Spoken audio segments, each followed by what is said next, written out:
Until 30 years ago, if you wanted to get the feathers off a chicken, you'd have to do it yourself, by hand, in a barnyard. It was known as chicken plucking, or chicken picking if you're in the industry. But ever since one of these babies came along, known as a chicken pickin' finger, the chicken processing industry has never been the same. Now, I don't pretend to be a country boy, and my experience with farms is extremely limited, but I know that a chicken has feathers, lots of them, and nature has instilled in chickens an instinct which causes them to want to hold on to their feathers as long as possible. That's why there is a relatively sophisticated technology designed to take the feathers, among other things, away from the chickens.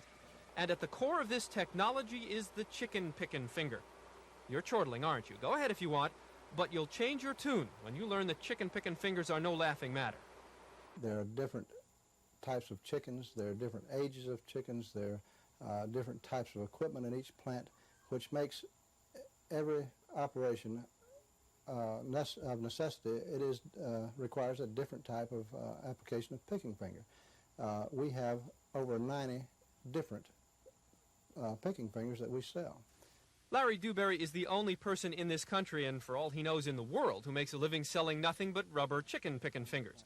He lives in Cobb County, but has customers from Maine to California, in Canada, Mexico, England, and South Africa. And these are what he sells. They look like, well, use your imagination and you can come up with any number of things, some of which are not to be mentioned in mixed company or in front of children. And though they are absolutely essential to the chicken processing industry, few people know exactly what they are. Most people think that picking fingers, that we call them here, are something that goes on your hands, and you, on a production line, people pull feathers out of chickens. In our case, we actually pull feathers out with these fingers that are mounted in machines that are operating. 70 million chickens are processed each week in this country. That's a lot of drumsticks. This plant in Marietta processes 65,000 a day. To do that, you have to have a system that is fast, efficient, and thorough. And it must have rubber chicken picking fingers.